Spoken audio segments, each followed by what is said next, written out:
Tume ya Uchaguzi na Mipaka imeshauriwa kutumia baadhi ya michezo na vikao vya vijana ili kujiandikisha kama wapiga kura, ili kuwahamasisha kujiandikisha kama wapiga kura. Wakizungumza huko Mwangoloto katika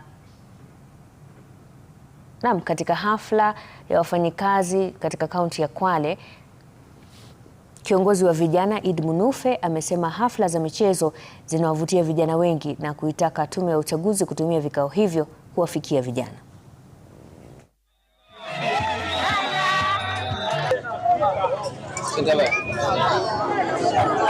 Mchuano huu si wengine.